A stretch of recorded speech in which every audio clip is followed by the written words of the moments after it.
Assalamualaikum warahmatullahi wabarakatuh. Mohon izin sebelumnya untuk Ibu Yulianti Raharjo selaku dosen pengampu mata kuliah AKM 1 dan juga teman-teman sekalian yang kami sayangi. Saya merupakan perwakilan dari kelompok E yang dimana kami akan mempresentasikan terkait materi intangible assets atau aset tak berwujud. Baik, izinkan saya untuk memperkenalkan diri beserta memperkenalkan anggota kelompok saya. Yang pertama yaitu perkenalkan nama saya Fatma Kusuma Dewi dengan NPM akhir 177.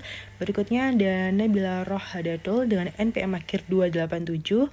Berikutnya ada Marsha Dinda dengan NPM akhir 109. Dan berikutnya ada Salwa Putri Algata dengan NPM akhir 087.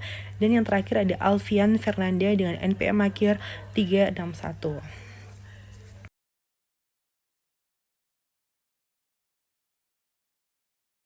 Baik, Assalamualaikum warahmatullahi wabarakatuh. Mohon izin sebelumnya saya Fatma Kusuma Dewi dengan NPM akhir 177. Di sini saya akan menjelaskan terkait subbab intangible asset issues. Di mana intangible assets adalah aset non-moneter tanpa bentuk fisik yang memiliki manfaat ekonomi jangka panjang. Ada 3 karakteristik utama, yaitu yang pertama identifiable, yaitu dapat dipisahkan atau berasal dari hak kontraktual atau legal. Yang kedua, no physical existence, yang dimana tidak memiliki bentuk fisik, dan non-monetary, yaitu bukan kas ataupun claim kas. Lalu masuk ke poin E, ada valuations atau penilaian, yaitu purchase intangibles, yang dimana dia dicatat sebesar cost, lalu termasuk ada harga beli, ada legal fees, dan incidental cost.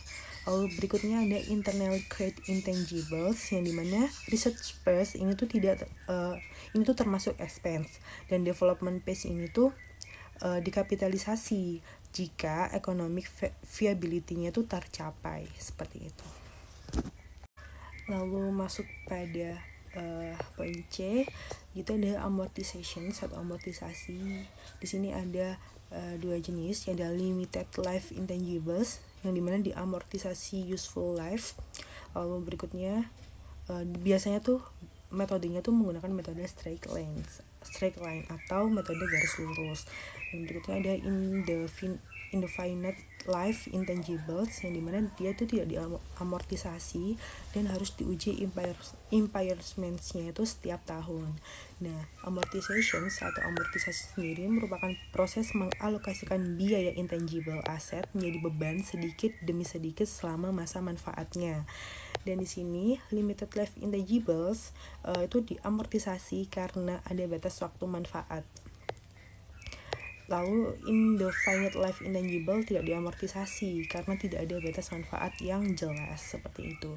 Contohnya di sini paten dibeli 50 juta dan umur manfaatnya tuh 5 tahun dan nilai residunya 0. Berarti 50 juta dibagi dengan 5 tahun sama dengan 10 juta untuk per tahunnya, seperti itu.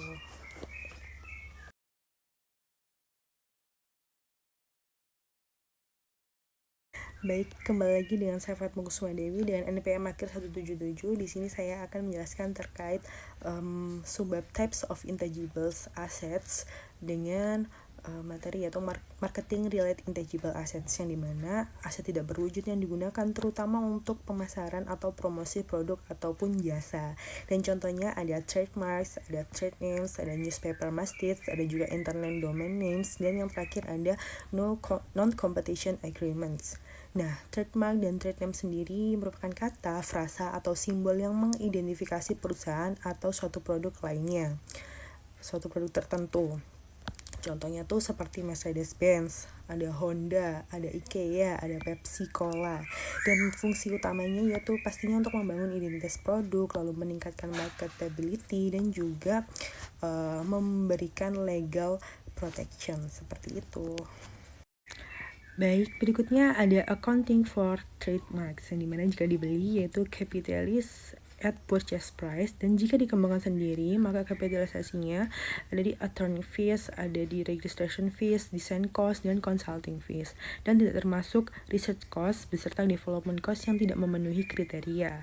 Lalu yang terakhir ada subsequent expenditure, Di IFRS, biaya lanjutan untuk mempertahankan trademark tidak dikapitalisasi, dan alasannya itu karena hanya mempertahankan manfaat ekonomi, bukan menambah nilai barunya. Lalu useful life, yang dimana established trademark dapat dianggap indefinite life dan tidak diamortisasi. Lalu impairment test annually, berarti impairment testnya tuh ada di per tahunnya gitu, setiap 1 tahun atau setiap tahunnya, seperti itu. Lalu saya akan melanjutkan materinya, yaitu yang aset tak berwujud terkait pelanggan. Penjelasan aset yang muncul dari hubungan dengan pihak eksternal seperti daftar klien, pesanan yang belum diproses, serta ikatan dengan pelanggan, baik berdasarkan kontrak maupun tidak. Ilustrasinya, Green Market AG membeli daftar pelanggan surat kabar seharga 6 juta dolar pada Januari 2022. Manfaatnya diperkirakan merata selama 3 tahun sehingga termasuk aset berumur terbatas dan diamortisasi dengan metode garis lurus. Nilai sisa adalah apabila di akhir masa manfaat diperkirakan bisa dijual misalnya 60.000 dolar, maka nilai sisa tersebut digunakan dari harga perolehan untuk menghitung beban amortisasi tahunan. Lalu ada asumsi nilai sisa, yaitu perusahaan harus menganggap nilai sisa adalah nol kecuali jika umur manfaat aset lebih pendek dari umur ekonomisnya dan tersedia bukti yang andal. Materi selanjutnya yaitu aset tak berwujud terkait kesenian. Penjelasan hak milik atas karya drama, sastra, musik, lukisan, foto, serta materi audio dan visual dilindungi oleh hak cipta. Hak cipta adalah diberikan negara seumur hidup menciptakan, ditambah 70 tahun memberikan hak eksklusif mengadakan dan menjual karya, yaitu tidak dapat diperpanjang. Pencatatan akuntansi, biaya untuk memperoleh hak cipta dikapitalisasi. Yang kedua, amortisasi dilakukan sepanjang masa manfaat jika lebih pendek dari masa hukum. Yang ketiga, ada biaya riset dan pengembangan yang tak memenuhi syarat pengakuan langsung dibebankan. Contoh nyata, Disney berhasil memperpanjang hak cipta Mickey Mouse dari 50 jadi 70 tahun. Riley Usefully Group memiliki hak cipta musikal Andrew Lloyd Webber yang bernilai sangat tinggi. Materi selanjutnya yaitu aset tak berwujud terkait kontrak. Penjelasan nilai hak bersumber dari perjanjian kontraktual, misalnya lisensi waralaba, izin bangunan, hak siar, serta kontrak pasukan atau jasa. Selanjutnya yaitu materi aset tak berwujud terkait teknologi. Penjelasan berhubungan dengan informasi atau kemajuan teknis, contohnya teknologi yang dipatenkan dan rahasia dagang. Paten memberikan hak eksklusif memakai, memproduksi, dan menjual produk atau proses selama 20 tahun di banyak negara. Dua jenis utama, paten produk benda fisik dan paten proses secara pembuatan. Pencatatan akuntansi membeli paten sama dengan harga perolehan dicatat sebagai harga beli. Biaya pendaftaran dan hukum dapat dikapitalisasi. Biaya riset serta pengembangan sebelum produk layak ekonomis harus dibebankan. Lalu ada amortisasi paten dilakukan selama masa hukum 20 tahun atau masa manfaat mana yang lebih pendek. Contoh, Haborco mengeluarkan biaya hukum 180.000 untuk paten berumur 10 tahun diamortisasi dengan metode garis lurus, yaitu perubahan. Lalu ada perubahan paten. Jika modifikasi kecil menghasilkan paten baru dengan manfaat serupa, biaya paten yang lama belum diamortisasi dan dapat dipindahkan ke paten baru. Lalu ada penurunan nilai. Apabila permintaan produk menurun, nilai paten harus diturunkan atau dihapuskan langsung.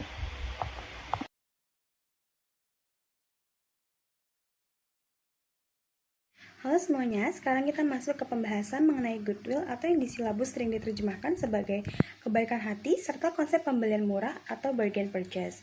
Poin pertama yang perlu kita garis bawahi bersama adalah goodwill ini unik. Perusahaan tidak boleh mencatat goodwill yang mereka buat sendiri atau hasil branding internal. Standar IFRS menegaskan bahwa goodwill baru boleh diakui dan dicatat dalam laporan keuangan jika terjadi transaksi akuisisi atau pembelian perusahaan lain secara utuh. Lalu, bagaimana sih cara mengukurnya? Sederhana saja, rumusnya adalah selisih antara harga beli yang kita bayarkan secara tunai dikurangi dengan nilai wajar aset bersih dari perusahaan yang kita beli itu. Aset bersih itu maksudnya total aset dikurangi total liabilitas mereka. Nah, di poin terakhir, ada kondisi sebaliknya yang disebut pembelian murah atau bargain purchase. Ini terjadi kalau harga beli yang kita bayar ternyata lebih rendah daripada nilai wajar aset yang bersih yang kita dapatkan. Kasusnya mirip seperti kita dapat seperti barang cuci gudang. Lalu secara akuntansi, keuntungan dari selisih kurang ini tidak boleh diakui sebagai aset, melainkan harus langsung kita catat sebagai keuntungan atau gain di laporan laba rugi periode berjalan. Melanjutkan pembahasan goodwill, sekarang kita lihat bagaimana perlakuan akuntansinya setelah aset tersebut resmi dicatat. Berdasarkan karakteristiknya, goodwill dikategorikan sebagai aset tak berwujud yang memiliki masa manfaat tidak terbatas atau indefinite life. Karena umurnya dianggap tidak terbatas, aturan IFRS melarang keras adanya amortisasi tahunan untuk goodwill. Jadi jangan sampai tertukar ya, karena goodwill itu tidak disusutkan tiap tahun seperti paten atau hak cipta.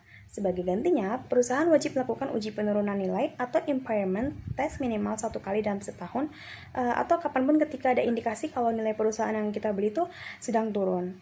Nah, jika dari hasil uji tersebut ditemukan bahwa nilai tercatat di buku kita ternyata lebih tinggi daripada nilai terpulihkannya, maka perusahaan wajib mengakui dan mencatat selisih tersebut sebagai rugi penurunan nilai atau impairment loss. Dan catatan penting untuk kita, sekali rugi penurunan nilai goodwill ini sudah diakui dan dicatat, nilainya tidak boleh dipulihkan atau di-reverse kembali di masa depan, meskipun kondisi perusahaan tersebut membaik.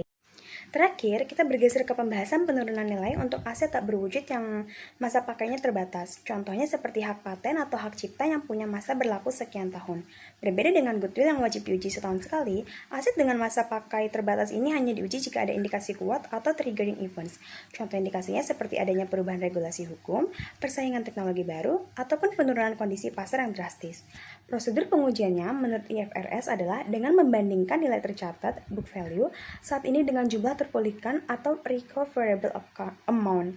Untuk mencari berapa jumlah terpulihkannya, kita harus melihat mana sih yang lebih tinggi di antara dua nilai. Yang pertama adalah nilai pakai atau value in use, yaitu estimasi arus kas masa depan kalau aset itu terus kita gunakan. Lalu yang kedua adalah nilai wajar neto, yaitu harga jual aset di pasar dikurangi biaya penjualannya. Nah, jadi kesimpulannya, jika nilai tercatat di buku kita masih lebih tinggi daripada jumlah terpulihkan yang paling optimal tadi, maka aset tersebut sah mengalami penurunan nilai. Lalu kita sebagai akuntan harus segera mengakui selisihnya sebagai rugi penurunan nilai di laporan laba rugi. Sekian penjelasan dari bagian saya.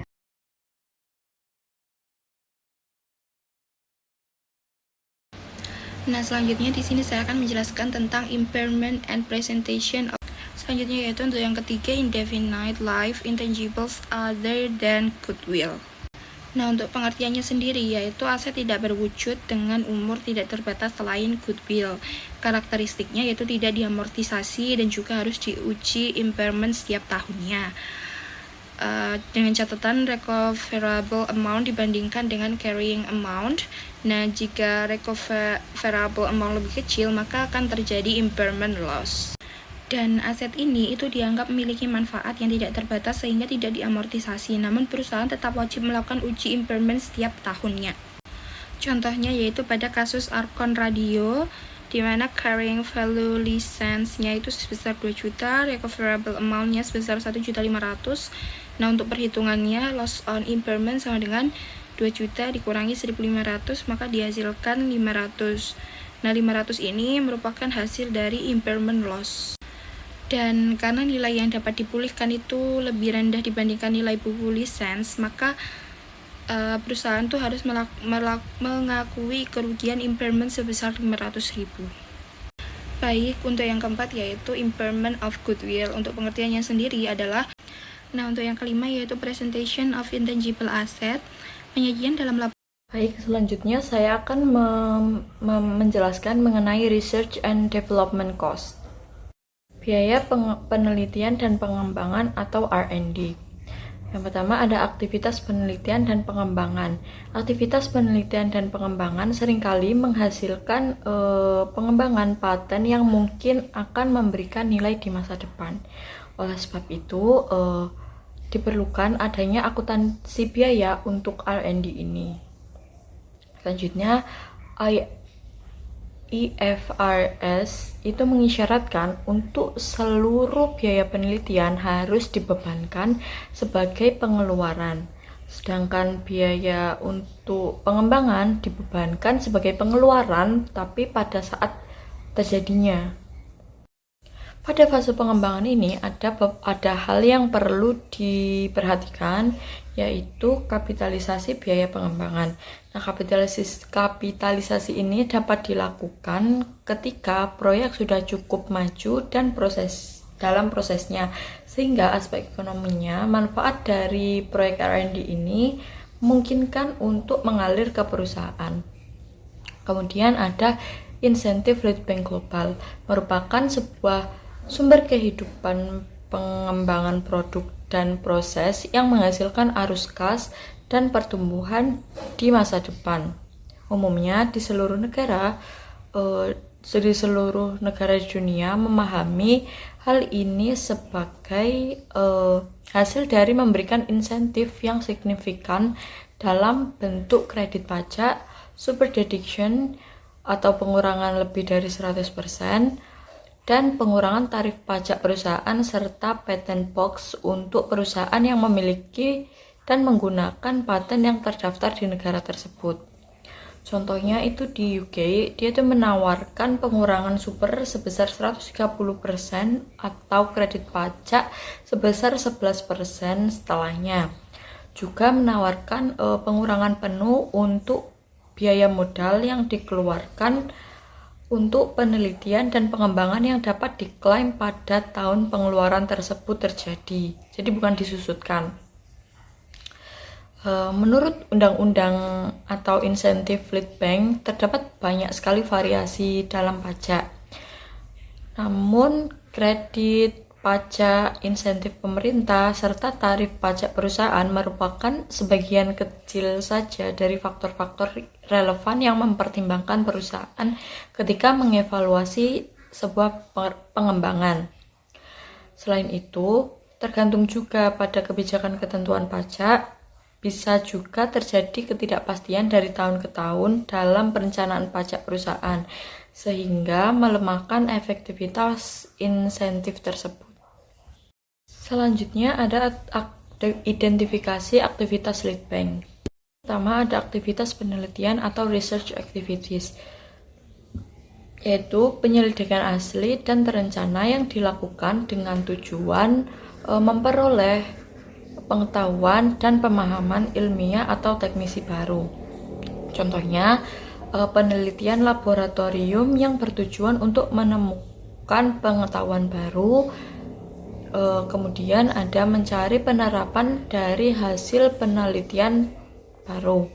Yang selanjutnya ada aktivitas pengembangan atau development activities, yaitu penerapan hasil penelitian atau pengetahuan lain ke dalam suatu rencana atau desain untuk menghasilkan material perangkat, produk, proses, sistem, ataupun layanan baru yang mengalami peningkatan signifikan sebelum dimulainya produksi atau penggunaan komersial.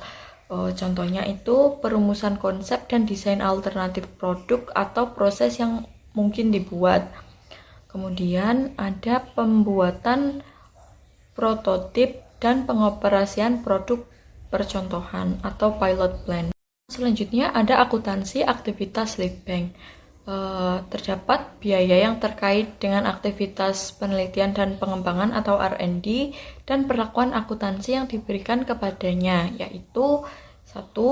Bahan, peralatan, dan fasilitas, yaitu membebankan seluruh biaya kecuali jika barang-barang tersebut memiliki kegunaan alternatif di masa mendatang. Jika ada kegunaan alternatif di masa mendatang, maka barang-barang tersebut akan dicatat sebagai persediaan dan dialokasikan sesuai konsumsi atau kapitalisasi dan depresiasi sesuai penggunaan. Yang kedua ada personil, merupakan beban yang dikeluarkan untuk gaji, upah, dan biaya terkait lainnya dari personil yang terlibat dalam penelitian dan pengembangan. Yang ketiga ada aset tak berwujud yang dibeli, mengakui dan mengukur pada nilai wajar. Jadi setelah pengenalan awal, selanjutnya harus dilakukan pencatatan sesuai dengan ketentuan mereka. Yang keempat ada jasa kontrak, yaitu membebankan biaya jasa yang dilakukan oleh pihak lain-lain yang berkaitan dengan penelitian dan pengembangan sebagaimana yang telah dikeluarkan. Yang terakhir ada biaya tidak langsung, yaitu menyertakan alokasi yang wajar untuk biaya tidak langsung dalam biaya R&D, kecuali untuk biaya umum dan administrasi yang harus jelas terkait agar dapat dimasukkan ke dalam R&D. Sesuai dengan poin 1, jika suatu perusahaan memiliki fasilitas penelitian yang melakukan aktivitas R&D dan memiliki kegunaan alternatif di masa depan, perusahaan harus mengkapitalisasi fasilitas tersebut sebagai aset operasional. Jadi, perusahaan mencatat penyusutan dan biaya lain yang terkait dengan fasilitas penelitian tersebut sebagai biaya R&D. Selanjutnya ada biaya serupa dengan biaya penelitian dan pengembangan. Jadi, terdapat biaya yang memiliki karakteristik yang mirip dengan biaya lead bank. Yang pertama ada biaya awal. Jadi biaya awal untuk memulai usaha, yaitu biaya yang dikeluarkan untuk aktivitas sekali waktu guna memulai operasi baru. Biaya awal ini mencakup biaya organisasi seperti biaya hukum dan biaya pemerintah yang dikeluarkan untuk mendirikan badan usaha baru. Akuntansi untuk biaya awal usaha ini cukup sederhana, yaitu biaya awal usaha dibebankan sebagai beban saat terjadi. Yang kedua, ada kerugian operasional. IFRS mensyaratkan bahwa kerugian operasional pada tahun-tahun awal tidak boleh dikapitalisasi, atau bisa dikatakan standar akuntansi dan pelaporan tidak boleh berbeda untuk perusahaan yang mencoba mendirikan bisnis baru dibandingkan dengan perusahaan lain. Yang ketiga, ada biaya iklan atau biaya iklan. IASB mengakui bahwa aktivitas periklanan dan promosi dapat meningkatkan atau menciptakan hubungan pelanggan yang kemudian akan menghasilkan pendapatan. Namun, pengeluaran tersebut tidak berbeda dengan aset tak berwujud yang dihasilkan secara internal lainnya, misalnya merek, logo, atau daftar pelanggan, yang terutama berkontribusi pada pengembangan bisnis secara keseluruhan. Oleh karena itu, pengeluaran tersebut tidak memenuhi kriteria yang dapat diidentifikasikan secara terpisah dan harus dibebankan sebagai pengeluaran pada saat terjadinya. Yang terakhir ada penyajian biaya penelitian dan pengembangan. Perusahaan harus mengungkapkan dalam laporan keuangan yang umumnya dalam catatan kaki mengenai total biaya penelitian dan pengembangan atau R&D yang dibebankan sebagai pengeluaran setiap periode di mana mereka menyajikan laporan laba rugi. Terima kasih.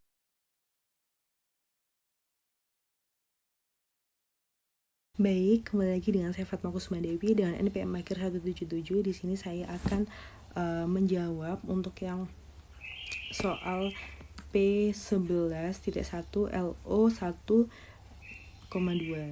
dan saya akan menjawab yang 1A, yaitu metode garis lurus, yang dimana diketahui harga fakturnya itu sebesar $85.000 dan diskon pembeliannya 2%. Karena pembeliannya masih karena dibayar dalam periode diskon, maka perhitungannya yaitu 85.000 dikali dengan 2%, yaitu didapatkan sekitar 1.700 untuk harga diskonnya, dan dipotong dengan perolehan diskon tersebut, jadi 85.000 dikurangi dengan 1.700, maka ketemu 83.300 untuk harga perolehan setelah diskon. Biaya pengirimannya ada sebesar $800 dan biaya persiapan serta pemasangan ada $3.800. Lalu untuk biaya tenaga kerja reguler itu sama dengan expense, jadi bukan kapitalisasi dan tidak tidak dimasukkan di cost. Lalu untuk total cost sendiri yaitu tadi 83.300 ditambah dengan 800 dan ditambah dengan 3.800, maka total seluruhnya adalah $87.900. Lalu untuk depreciable cost-nya yaitu 87.900 dikurangi dengan 1.500 jadi sekitar $86.400, dan depresiasi tahunannya yaitu 86.400 dibagi dengan 8 tahun maka menjadi sebesar $10.800 per tahunnya. Nah, karena dibeli 1 Mei 2022 maka dipakai sekitar 8 bulan ya. Jadi depresiasi 2022 itu hitungannya $10.800 dikali 8 per 12 maka ketemu $7.200. Dan jadi beban depresiasi untuk tahun 2022 adalah 7.200, dan dibuat tabel tahun 2022 costnya 87.900, residual value-nya ada 1.500, depreciable cost-nya ada 86.400, dan tarif atau fraksinya tuh 1 per 8 dikali 8 per 12, dan beban depresiasinya menjadi sebesar 7.200. Akumulasi depresiasinya sebesar 7.200 dan nilai buku akhirnya yaitu sebesar $87.700. Seperti itu. Baik, selanjutnya saya akan menjelaskan soal nomor A2 yaitu metode jumlah angka tahun atau SJT untuk 2023. Langkahnya yang pertama itu SJT 8 tahun, perhitungan 8 tambah 7 tambah 6 tambah 5 tambah 4 tambah 3 tambah 2 tambah 1 hasilnya 36.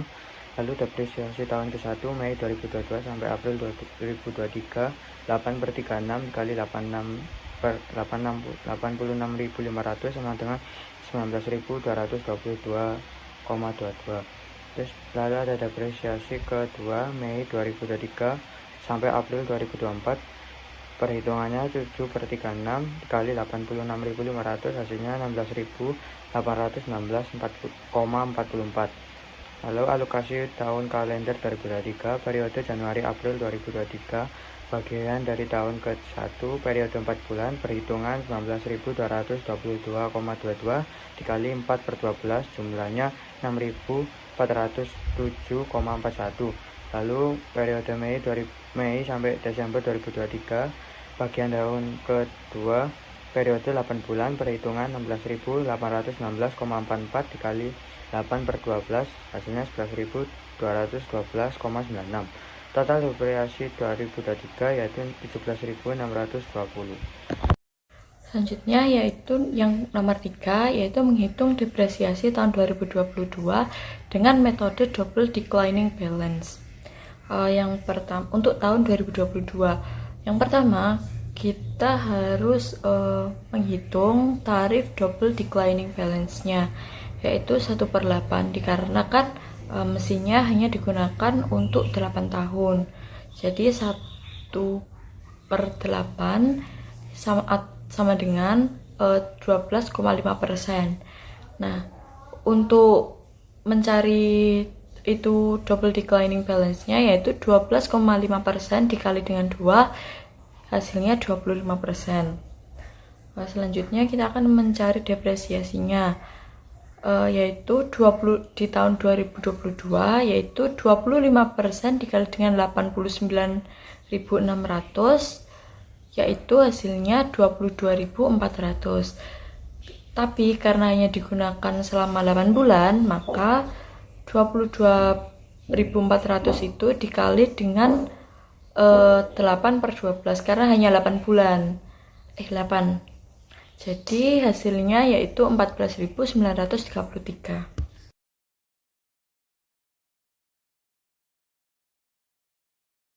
Baik, kembali lagi dengan saya Fatma Kusuma Dewi dengan NPM Akhir 177. Di sini saya akan menjawab latihan soal P11.2 LO 1,2.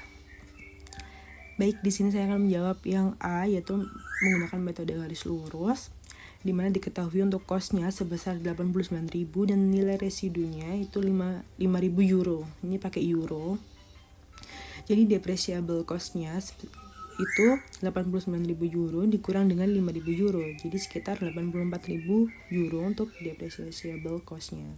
Dan depresiasi per tahunnya berarti 84.000 dibagi dengan 7 tahun ketemu 12.000 euro.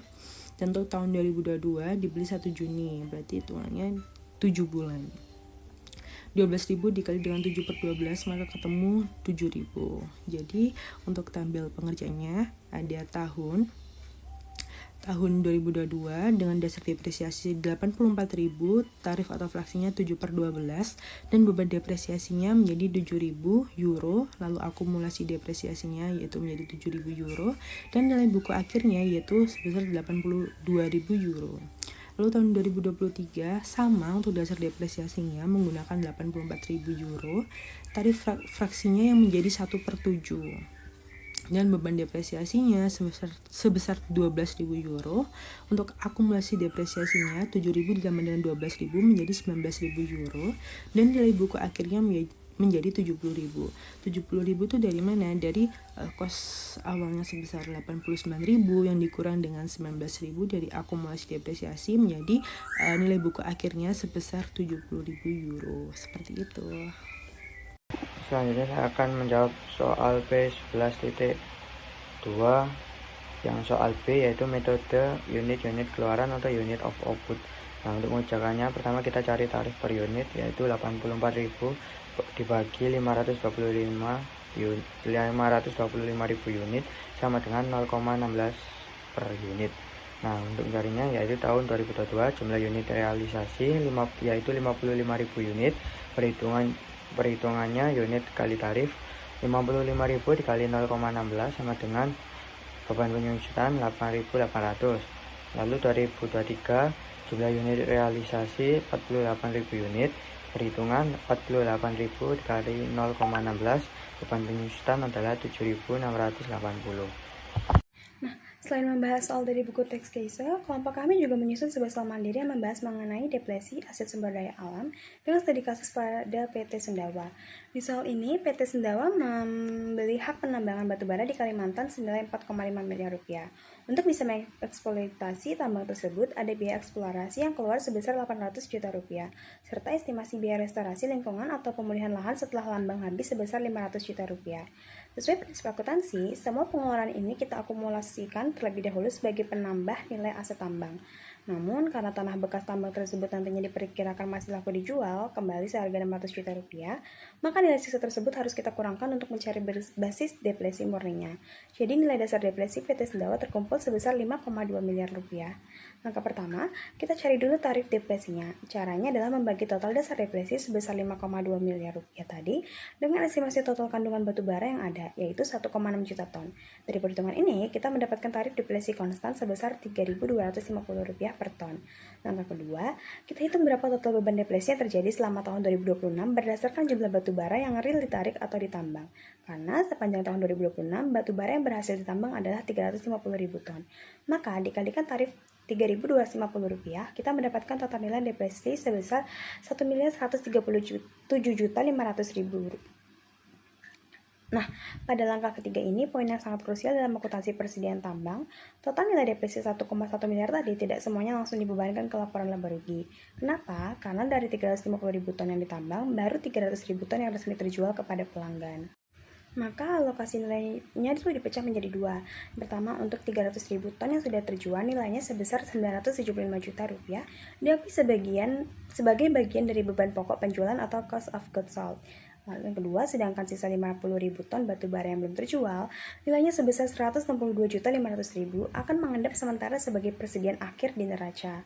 Lalu terakhir, untuk jurnal penyesuaian per 31 Desember 2026, sesuai dengan standar IFRS, nilai depresi atau hasil tambang mula-mula harus didebit ke akun aset lancar, yaitu persediaan batu bara sebesar 1.137.500.000 dan mengkredit akun akumulasi depresi dengan jumlah yang sama.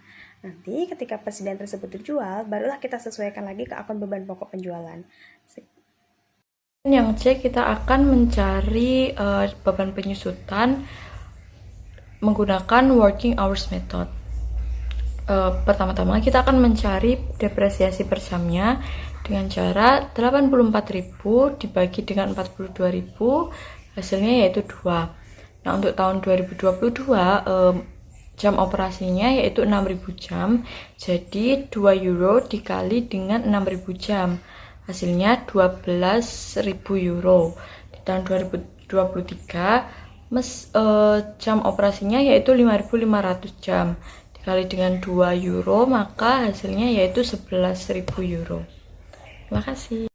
Baik, di sini saya akan menjawab soal P11.2 bagian D, yaitu milik mesin milik Charleston yang dibeli pada tanggal 1 Juni tahun 2022 seharga $89.000 dengan nilai sisa $5.000 dan masa manfaat 7 tahun. Nah, untuk data asumsi awalnya yaitu harga perolehan mesin $89.000, nilai sisa $5.000, sehingga dasar penyusutan yang menjadi basis perhitungan adalah $84.000, yaitu selisih dari keduanya. Dan masa manfaat mesin itu kan 7 tahun. Nah, karena dibeli pada tanggal 1 Juni 2022, maka tahun 2022 hanya mencakup 7 bulan dari Juni sampai Desember. Dalam bentuk proporsi ini kita menyatakan dalam bentuk 7/12 untuk tahun 2023. Perhitungannya lebih kompleks dan juga tahun 2023 menggabungkan 5 bulan sisanya dari tahun manfaat pertama yaitu Januari sampai Mei atau 5/12, dan juga 7 bulan pertama tahun manfaat kedua yaitu Juni hingga Desember. Lalu untuk konsep metode SYD atau metode jumlah angka tahun, penyusutan sama dengan sisa umur dibagi dengan SYD dikali dengan dasar penyusutan dikali dengan proporsi waktu.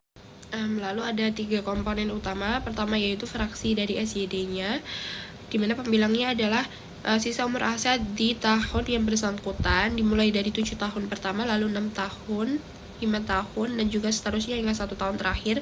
Penyebutnya selalu tetap sama, yaitu menggunakan penyebut 28. Kedua, dasar penyusutan yang selalu tetap itu sebesar $84.000 sepanjang masa manfaatnya. Lalu yang ketiga yaitu proporsi waktu. Nah, untuk perhitungannya yaitu pada tahun 2022, ini tahun manfaat pertama dengan fraksi 7/28. Penyusutan penuh 1 tahun itu seharusnya 7/28 kali $84.000 sehingga menghasilkan 21.000.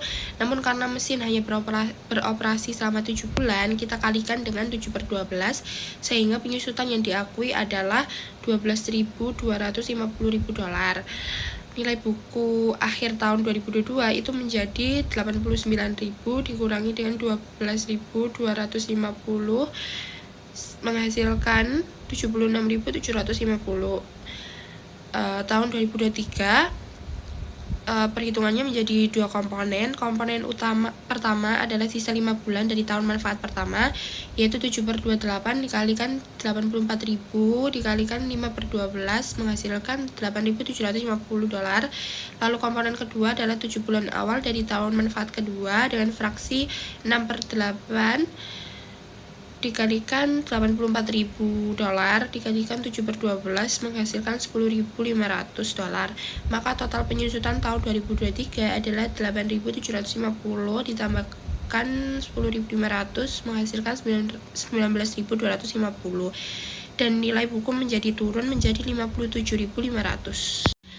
Lalu saya akan menjawab bagian E, yaitu menghitung dengan metode DDB atau saldo menurun berganda.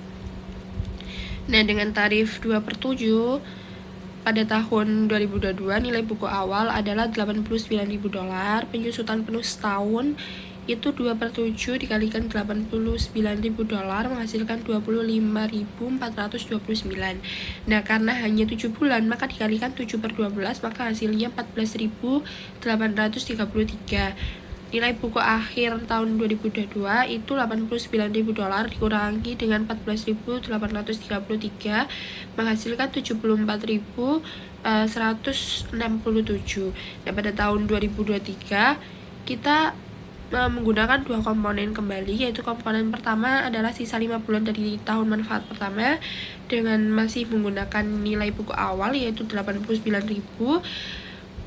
dikalikan 2/7 dikalikan 5/12 maka menghasilkan 10.595, dan komponen kedua menggunakan nilai buku yang telah diperbarui yaitu 74.167 dikalikan dengan 2/7 dikalikan dengan 7/12 menghasilkan 12.361, maka total penyusutan tahun 2023 yaitu 22.956, dan nilai buku akhir di tahun 2023 itu turun menjadi 51.211.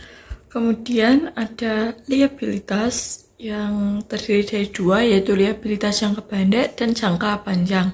Yang pertama, liabilitas jangka pendek terdiri dari notes payable yang berjumlah 265.000 euro, accounts payable 490 euro, rent payable 45.000 euro, payroll tax payable 177.591 euro, dan income tax payable yaitu 98.362 euro. Di total menjadi 1.075.953 euro. Kemudian ada liabilitas jangka panjang terdiri dari unsecured notes payable yaitu sebesar 1.600 euro, long term rental obligation 480 euro, bonds payable 285.000 euro, dan total liabilitas jangka panjangnya adalah 2.365.000 euro. Nah, kemudian kedua total liabilitas tersebut ditotal kembali jadi 3.440.953 euro. Kemudian ada ekuitas. Yang pertama ada share capital preference yaitu 150.000 euro, share capital ordinary yaitu 200 euro, dan retained earnings. Nah, pada soal retained earnings itu belum diketahui, jadi dicari dulu dengan cara total aset dikurangi dengan total liabilitas, kemudian dikurangi lagi dengan share capital dan share capital preference dan share capital ordinary. Yang ditemukan hasilnya 713.897 euro. Jadi total ekuitasnya adalah 1.063.897 euro. Nah, kemudian ditambahkan total liabilitas dan total ekuitas yaitu 4.504.850 euro. Sekian, terima kasih.